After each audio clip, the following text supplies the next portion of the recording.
Thank you so much. It is a blessing to be here with you today. I'd like you to begin with me with a word of prayer. Father, thank you so much for giving me the opportunity and the ability to teach your word. Let me do so, Father, in such a way as to glorify your name, draw your people to you, draw others who are not yet your people to you.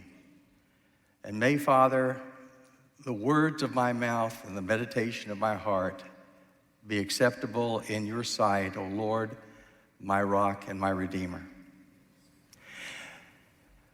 I so much appreciate Pastor Ricky. Aren't we blessed to have him as our pastor? I've often told Mary that there are just not a lot of people I could listen to as a steady diet.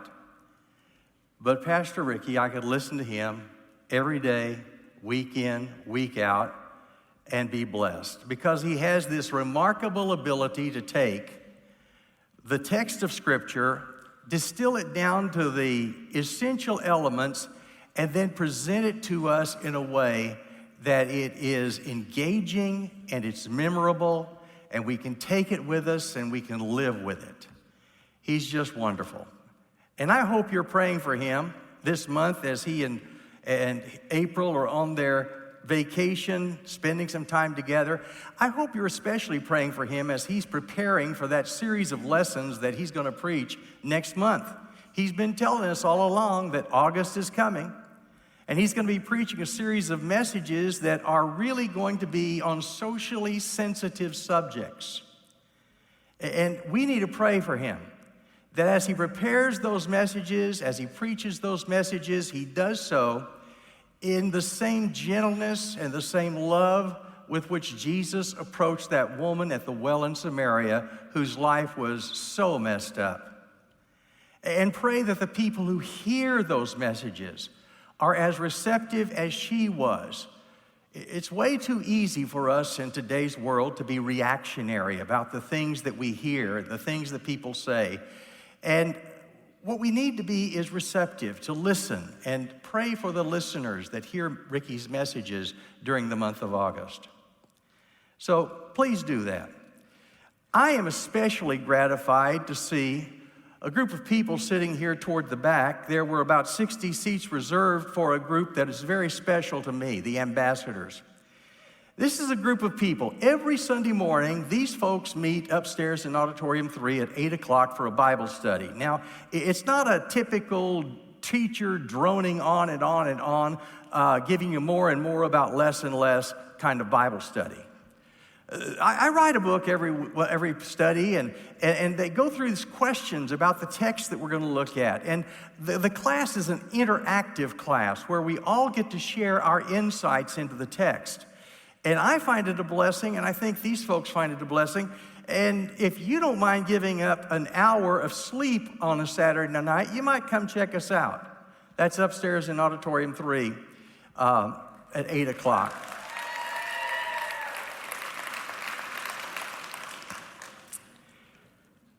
You've heard the saying, seeing is believing. Well, the family came home from church one day, and as families do, they talked about what happened in the service that morning. They talked about the worship songs, they talked about the prayers, they especially talked about the sermon. Well, little Johnny was in the children's ministry, and so they asked Johnny, well, what did you learn about in the children's ministry? And Johnny says, the teacher told us about how Moses led the Israelites across the Red Sea. His mother says, oh, Johnny, that's always been one of my favorite stories. How does it go? So Johnny tells the story. He says, well, Moses led the children of Israel out of Egypt. He says, I don't know why. They're always talking about the children of Israel. Didn't the grown-ups ever do anything? But Moses led the children of Israel out of Egypt, and they came to the Red Sea. And they're standing there on the shore of the Red Sea, and they look to the left, and as far as they can see is water. And they look to the right, and as far as they can see is water, and there's no way to get across the Red Sea. Then someone in back starts shouting, The Egyptians are coming. The Egyptians are coming. What are we going to do, Moses? And Moses says, it's under control. Just be calm. He gets on the radio. He radios for the combat engineers to come up and build a pontoon bridge.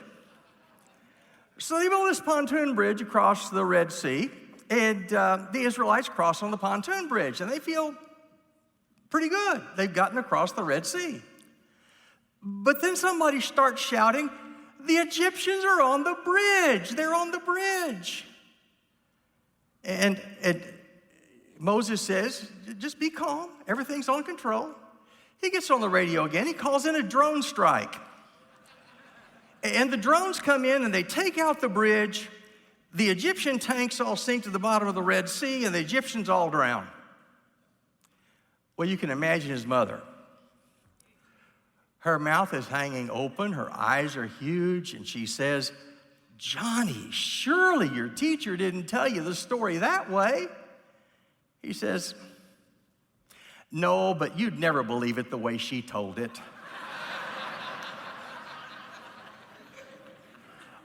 You know, the Red Sea had to be one of those, you had to see it to believe it type moments. We've all had those experiences. Every year, around Christmas and around Easter, we get a chance to look at these stories through the eyes of movie producers like Cecil B. DeMille, who wrote, about the 10 Commandments. And we get that picture of Israel crossing the Red Sea on dry ground. And it puts in our imaginations the story of what Moses and the Israelites went through. Now, there was a fellow there that day who saw it and believed it. His name was Joshua. Now, let me tell you about Joshua. Joshua is a fellow who was a slave. He was born a slave, never expected to be anything but a slave. And we don't know how old Joshua was. He's somewhere between the age of 20 and the age of 40. But we really don't know much about him except that he was a slave. His parents were slaves. His grandparents were slaves. Their parents and grandparents were slaves. In fact, for all of Joshua's history, going back maybe 10 generations, his family had been slaves. Now, slaves may hope that someday their lot will be changed, but they don't really expect it. And so Joshua really didn't have any expectation that things were going to get any better for him. And then one day, a legend came to town. This legend was a guy named Moses.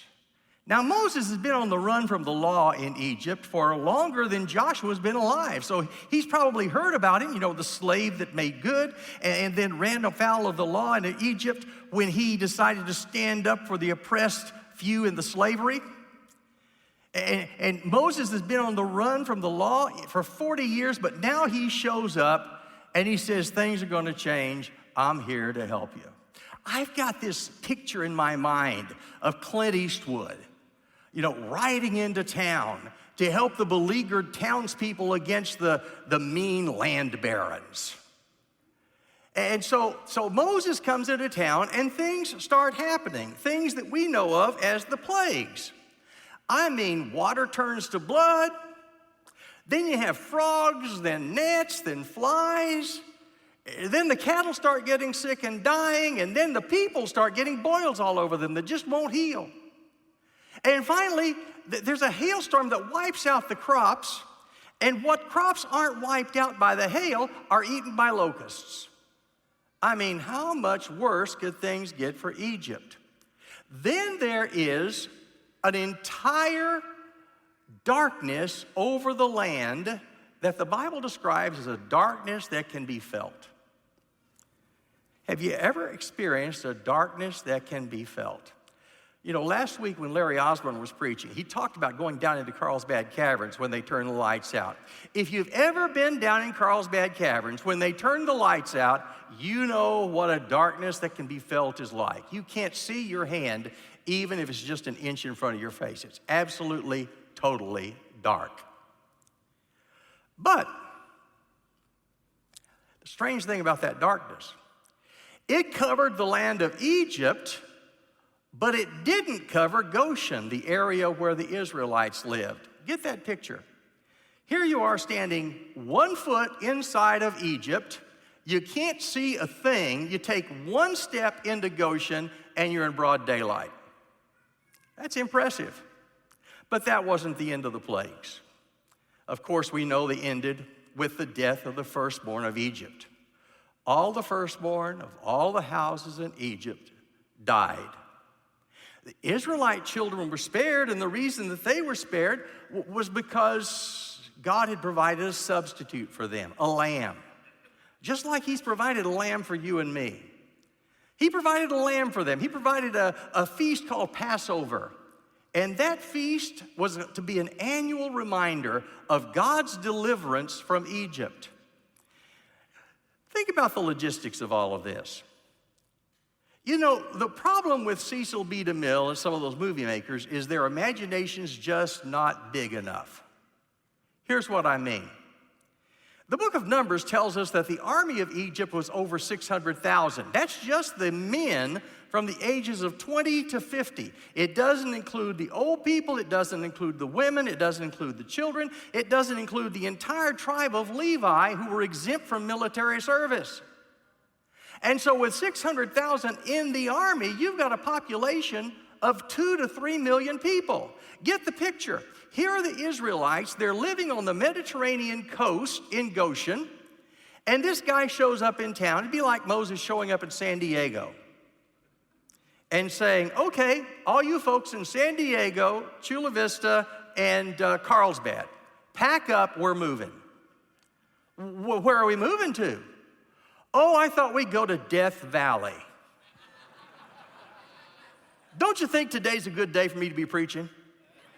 We're in the hottest days so far this year. Let's move to Death Valley. Okay, that'll be a nice visit. How long are we going to stay there? Well, we're going to stay there for 40 years. 40. Think about the logistics. What are you going to eat? How are you going to sustain 2 to 3 million people and their animals for 40 years in the desert? Well, God's got that covered. Every morning when they get up, on the ground, there's this stuff. They don't know what it is. In fact, that's what they call it. What is it? Parents, how would you like it if you put something on your table and your kids came in and looked at it and said, what is it? How would you like that?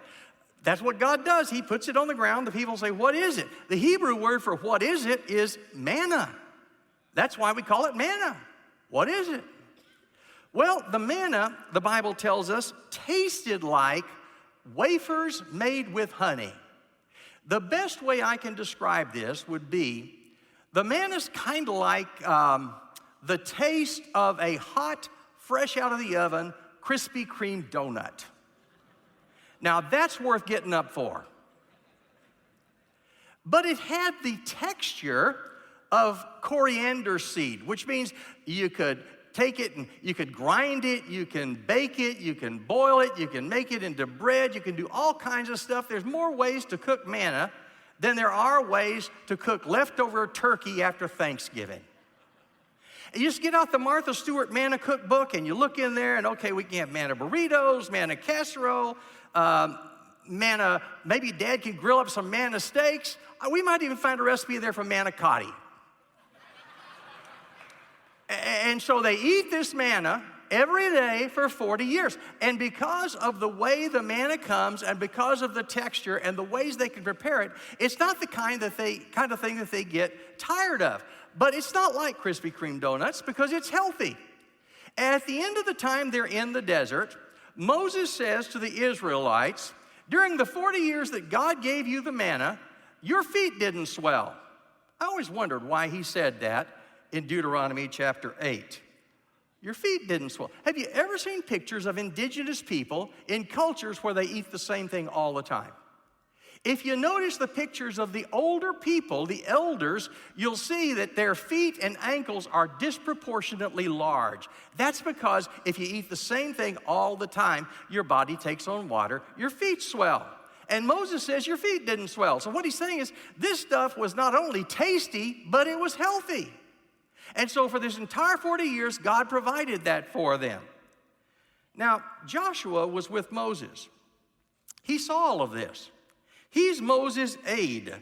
He's also the commander of the Israeli Defense Force. Every time Israel goes to battle against somebody, it's the Amalekites or the Amorites or the Midianites, whoever it is, all those other ites, Joshua is the one who leads them into battle. He's the general of the Israeli Defense Force. And so God provides them not only the food, but he provides them water. The Bible talks about a couple of times when Moses struck a rock and water come out. Well, I've always imagined that as just a little bit of water. Somebody tells me that it would take about 11 million gallons of water to give enough water for these people every day. For those of you who went to Israel, that's about the volume of the Sea of Galilee. Well, the rabbi said what was going on here was this rock was following them, giving them water whenever they needed it. And that's what Paul says happened in 1 Corinthians chapter 10, verse 4. He says, they all drank the same spiritual drink, for they drank from the spiritual rock that followed them, and that rock was Christ. So even though the Old Testament doesn't tell us how exactly, Paul tells us the water was always available. So every time they set up camp, their camp would take up about the same area as Orange County. You get an idea of how big a problem we're dealing with these people in the desert. But then at the last moment, just before they're ready to enter the promised land, Moses dies. What are you going to do now?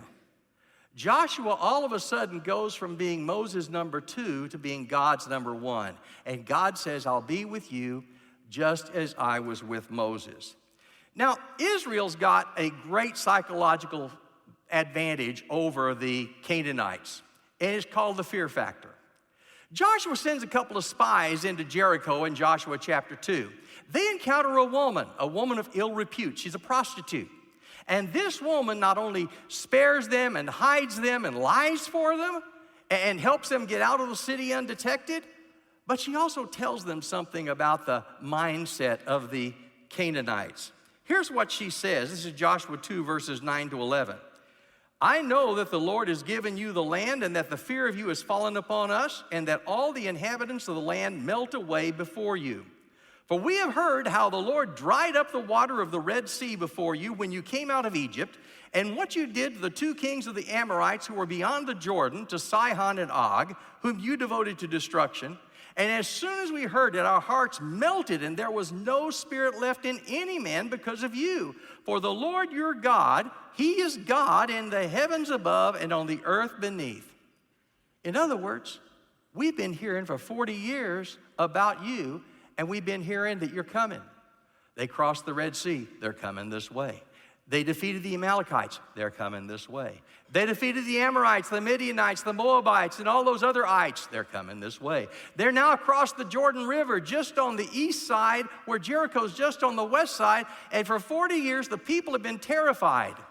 And what they know as a fact is Israel's God is the only true God. But what they're not willing to do is submit to him. But Rahab's different. Rahab submits to him. And because of that, the spies promise that when the city is taken, she'll be spared. So they have that fear factor. Now, Jericho is a strategic place. It's situated just on the west side of the Jordan River, just above the Dead Sea. It's the entrance into the land. You can't get into to Canaan, the promised land, without going through or around Jericho. And they can't afford to go around it, because that just leaves the enemy behind them as they're taking the land. Not only that, but Jericho's situated at the entrance to the 2 routes into the land that Israelites are going to use when they conquer Canaan. So they have to deal with Jericho. But Jericho's really not that big an obstacle. It's a small town. The whole city of Jericho is only about 9 acres. About 6 acres on the upper city, about 3 acres on the lower city. And it's not that big. Even as much as they crowded people into cities back in the Bronze Age, you couldn't get more than 2,000 or 3,000 people in the city. And Israel's got an army of 600,000, 200 times as large as the population of Jericho. It's really not that big a city. As a matter of fact, those of you who went to Israel, we drove right past it. You may have noticed if you were sitting up close to the bus that I was on that Hillick and I, our tour guide and I, were talking as we went through Jericho. And I looked over to the left, and just across the fence was a mound. And I said, that is Tel Es Sultan, isn't it? He said, yes, it is. Tel Es Sultan is the archaeological name for the Bronze Age city of Jericho that was defeated by Joshua here in Joshua chapter 6. We were right by it, just as that road, this road right here, passes right along by the city of Jericho. That's just a superimposition of what the city would have looked like in the 14th century BC. But Jericho is a difficult city to take because it's fortified. As a matter of fact, Jericho is the oldest continuously inhabited city in the world. The second is Damascus, Syria. But Jericho is fortified. It's also the first city in the world with fortified walls like it had. Around the outside of the city, there was a ditch 15 feet deep. Just inside the ditch, there was a revetment wall. That's a wall that's designed to keep people from getting right under the wall and using ladders to scale it. It keeps the enemy far enough from the wall that the archers on top of the wall can deal with them. And then there was a wall that was 23 feet high from that. You go inside the city, there was an inner wall. You notice in Joshua 5 verse 1, it talks about the city was shut up inside and outside. That's because of two walls. And so this is the way the city looks. And Joshua's scratching his head. How are we going to take a city like that? The Israelites don't have any experience with siege warfare. They don't have catapults, they don't have siege towers, they don't have battering rams, they don't have scaling ladders, they don't have any of those things with them. They just simply don't have any experience. So Joshua's wondering, how am I going to deal with this? He wants to take it, but doesn't know what to do quite yet. Now let's pause for a word from our sponsor. Before Jericho is taken by Israel, there are some matters that need to be taken care of by Israel, and they fall in the category of consecration comes before conquest.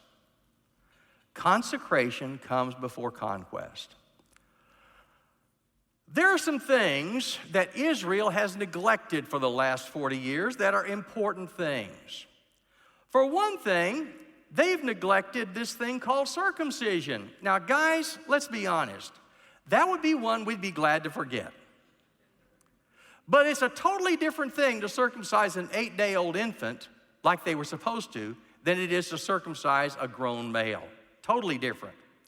But if we all had a chance to take a vote on it, we'd vote to pass, so we can understand why the people have neglected circumcision. But in Joshua 5, verses 2 to 9, we're told that the Israelites who came out of Egypt, they had been circumcised. Those who were born in the desert had not been circumcised. Well, what does that mean? Circumcision was the mark that tied them back to Abraham and God's promise to him. Back in Genesis chapter 17, God said to Abraham, I'm going to make you a great nation. You're going to be a blessing to all the world. And the mark of that covenant's going to be every male in your family is to be circumcised. And he goes on and says, anyone who's not circumcised is to be cut off from the people. All the time the Israelites are in the desert, they haven't circumcised that entire next generation. So, have you ever noticed how we always want God to do things for us, but we never ask what he wants of us? And so Joshua says we got to deal with this matter of circumcision, getting right with the covenant.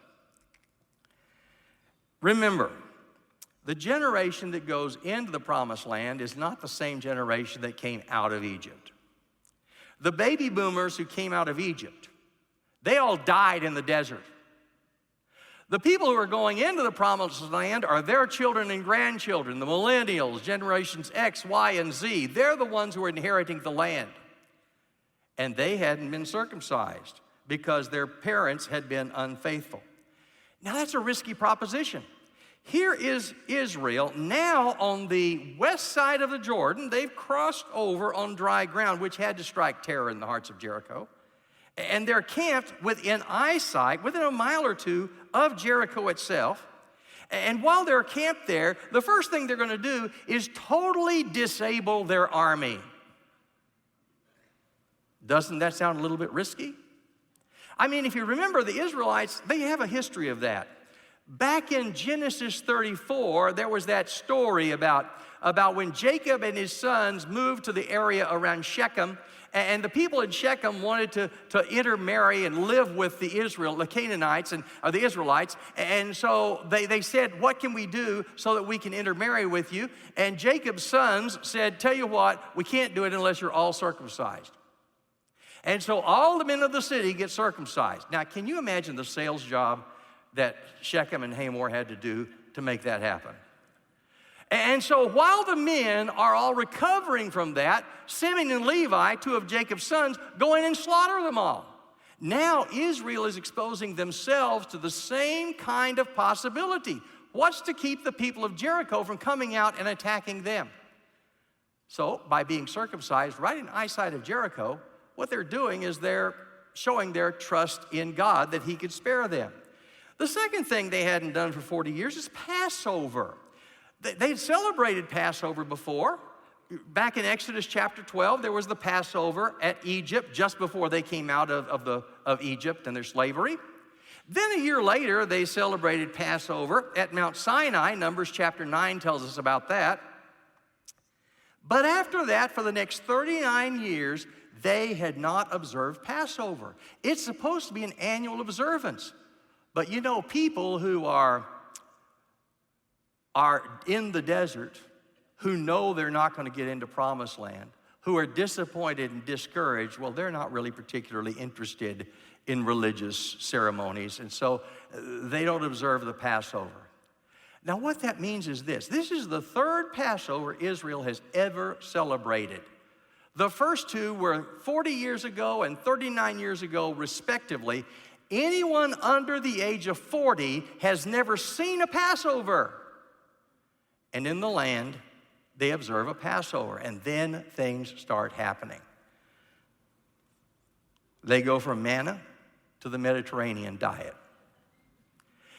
As soon as they've completed the circumcision, as soon as they've completed the Passover, the manna stops and they eat the fruit of the land. Here's what the Bible says. The day after the Passover, on that very day, they ate the produce of the land, unleavened cakes and parched grain, and the manna ceased the day after they ate of the produce of the land. And there was no longer manna for the people of Israel, but they ate the fruit of the land of Canaan that year. What's the fruit of the land? Well, Moses had described it back in Deuteronomy chapter 8. It includes things like wheat and barley and vines and figs and pomegranates and olives and honey. It's a land in which you'll eat bread without scarcity. They have everything you could possibly want or need, and they're now eating the fruit of the land that they themselves didn't plant, didn't till, didn't cultivate. And that's when Joshua met Jesus. Consecration comes before conquest. The next scene opens up with Joshua doing recon of Jericho. He's going around the city trying to decide how it is that we're going to take this city. And he meets a stranger. And here's our text. You wondered if I ever get to it, didn't you? When Joshua was by Jericho, he lifted up his eyes and looked, and behold, a man was standing before him with his drawn sword in his hand. And Joshua went to him and said to him, "Are you for us or for our adversaries?"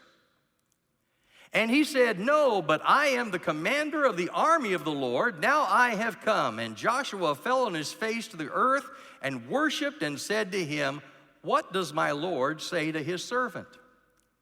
And the commander of the Lord's army said to Joshua, "Take off your sandals from your feet, for the place where you're standing is holy." And Joshua did so. Jericho was shut up inside and outside because of the people of Israel. None went out, none came in. And the Lord said to Joshua, "See, I have given Jericho into your hand with its king and mighty men of valor. So, Joshua meets this stranger. Doesn't know who he is. Looks like a soldier, dressed like a soldier, carrying his sword, has it out, ready to fight. Joshua wants to know who he's going to fight. Are you a friend or foe? I mean, that's what we want to know, isn't it? Whose side are you on? And so that's what Joshua asks. Are you for us or are you for our adversaries? I love the answer. No. I can't tell you how many times in court people would ask a question and the answer they got didn't tell me anything more than I knew before the question was asked. There's an art to asking questions.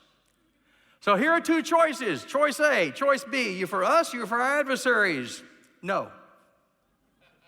What does that mean? Well, some of the translations kind of smooth it out. They say neither. I'm not for you, I'm not for your adversaries. That's not what the Hebrew text says. It just says no. In other words, what this guy is saying is, Joshua, you're asking the wrong question. The question is not, am I for you or your adversaries? The question is not which side I'm on. The question is which side you're on. Because I came as the commander of the Lord's army. I didn't come to take sides. I came to take charge. And so he says, and I love this also. At the end, he says, now I have come. What does that mean? Now I have come. Here's what I think it means. Now you've gotten right with God. You've got circumcision, you've got the Passover, you've done everything God has expected of you that you haven't been doing for 40 years. You're in the promised land. Consecration's taken place. Now let's get to the business of conquest. Now I have come. But Joshua figures out pretty quickly that this is more than a man. In fact, he's more than an angel. Because you notice in verse 14, it says Joshua fell on his face to the earth and worshiped. Now, you don't worship a man. Joshua knows that. You don't even worship an angel. Every time in the Bible you come across a person who comes across an angel and bows down before that angel, every time, what does the angel say? Get up, I'm a servant just like you. Worship God. So Joshua knows he's more than a man, but we find out that he's more than an angel. Notice the next line. Take off your sandals from your feet, for the place where you're standing is holy. Not only does he accept worship, he commands worship. Now, Joshua's heard the story about this from 40 years ago, because there was another fellow who got called and who was told to take off his shoes because he was standing on holy ground. And that was his mentor. Joshua is the protege of Moses, remember? Moses was called that way. He comes across a bush that appears to be burning, but it's not consumed. He wants to know, who is this? What's going on? And the voice says, take off your shoes, you're standing on holy ground. And then he identifies himself as none other than Yahweh, the God of Abraham and Isaac and Jacob. Now Joshua has the same experience. Take off your sandals from your feet. The place you're standing is holy. That's like saying, I am God. And if we didn't get it from there, we get it from chapter 6, verse 2. The Lord said to Joshua. Notice in your Bibles, Lord is in all caps. Whenever you come across the word Lord in all caps, that's a place where in the Hebrew text, you've got the name of God, Yahweh, Jehovah. And so what looks like a man, maybe an angel. No, it's not an angel. It is none other than the Lord himself. The reason I say when Yeshua met Yeshua is this. When we were driving through Israel, when we were in Galilee, our tour guide named Hillick was always talking about Yeshua. In Galilee, Yeshua lived at Nazareth. Yeshua lived at Capernaum. We talked about at Migdal or Magdala, where we stayed in that hotel where they had found a first century synagogue. Yeshua taught here. He's always talking about Jesus. The Hebrew name for Jesus is Yeshua. But the Hebrew name for Joshua is also Yeshua. So this is where Yeshua met Yeshua. What are some lessons Joshua learned from this experience? Well, first thing he learned is he's not alone. He sees a man when he's doing recon of the city. The second thing he learned was he's not in charge. This man comes as commander of the Lord's army. The third thing he learned was he's standing on holy ground. Wait a minute, I thought I was in this godless city, in this godless territory, but you're telling me it's holy ground? And then finally, he learned that his victory was assured. Now think about that. You and I all have our Jerichos. We all face our obstacles in life where we really don't know where to turn, we really don't know what to do, and we need to know the same things that Joshua needed to know here. You might say, well, Joshua had 3 million Jews with him. He's got to be okay. But I'm not talking about that. There's something to be said for having a large group of people who can commiserate with you. But what's more important is Joshua learns the Lord is with him. And so we're never alone if the Lord is with us. In 1990, Bette Midler wrote or sang a song. The song is From a Distance, and it says, God is watching us from a distance. Well, the good news of Joshua chapter 5 is God's not watching us from a distance. He's intimately involved in us when we face our obstacles, when we encounter our Jerichos. We have the one who calls in the Bible Emmanuel, God with us. The one who says, I'll never leave you nor forsake you. The one who says, I'm with you always to the end of the world. We can count on him. He's there with us in our struggle. The second thing Joshua learns is we're not in charge. Isn't that a relief to know that I'm not responsible for what happens? I'm not the one in charge. The Lord always comes to us in the way we need him. When he came to Abraham in Genesis 18, he came as a traveler. When he came to the disciples in the Gospels, he came as a carpenter with a bunch of fishermen. When he comes to Joshua, he comes as a soldier. Why? Because Joshua needed a soldier with him right there. The Lord is in charge, and our only responsibility is to submit to him. It's not a question of whether God's on your side. The question is whether you're on God's side. In 1864, right at the height of the Civil War, less than 1 year before he was assassinated, a man named F.B. Carpenter spent 6 months with Abraham Lincoln. He wrote a monograph about it a little later. I'd heard this story but never could find it. I finally found it yesterday. The monograph is called 6 Months at the White House with Abraham Lincoln. On page 282, he tells this story.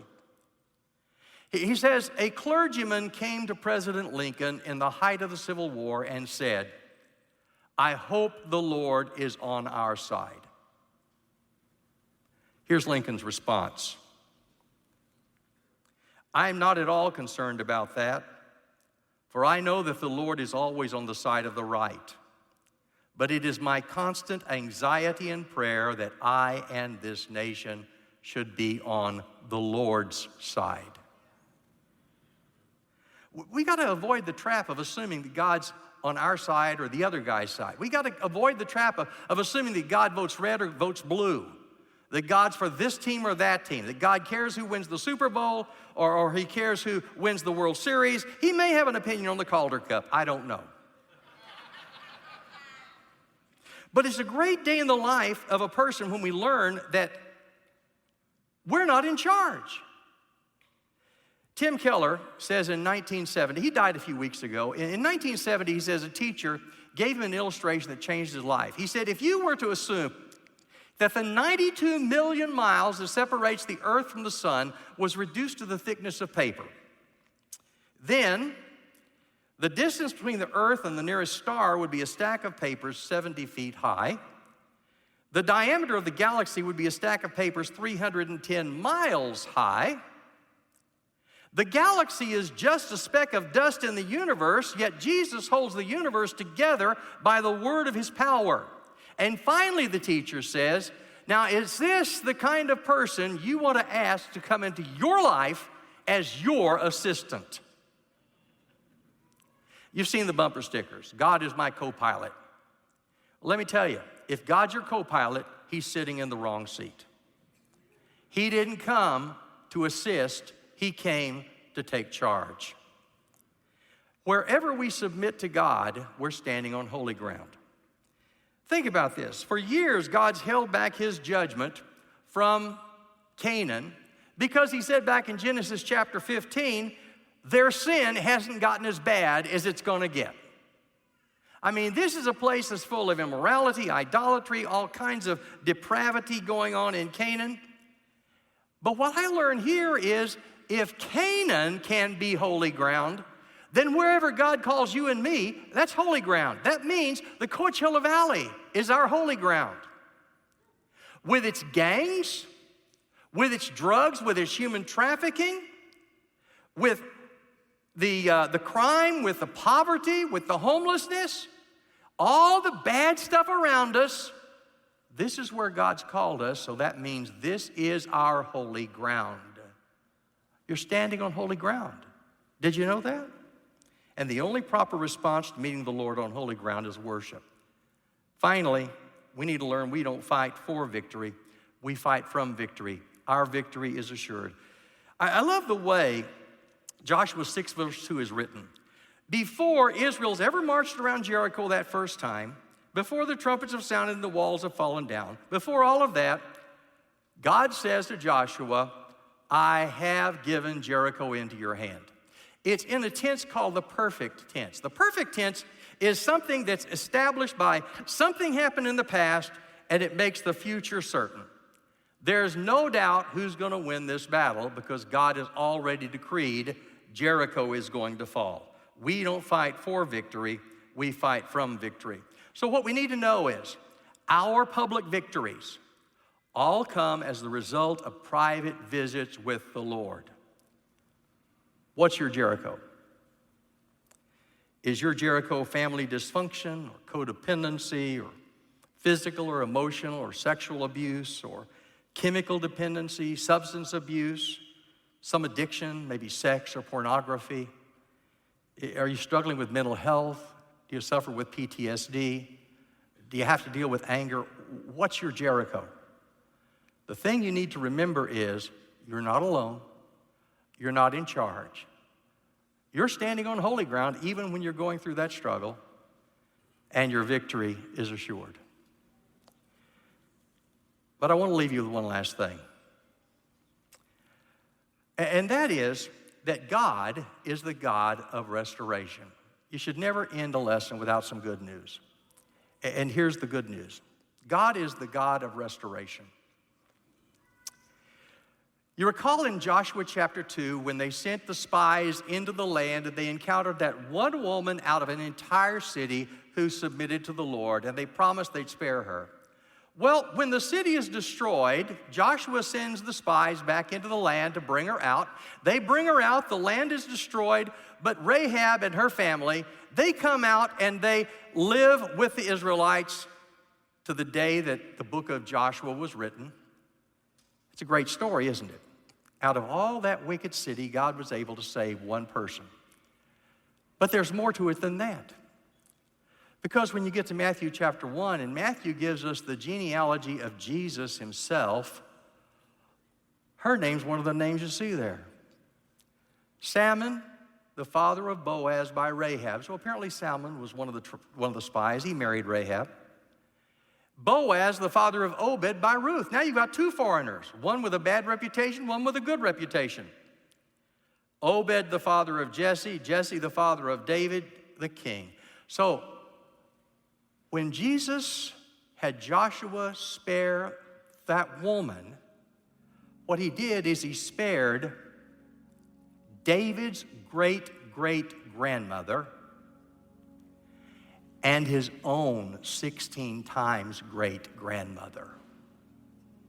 Jesus is able to destroy the wicked and spare those who give their faith to him at the same time.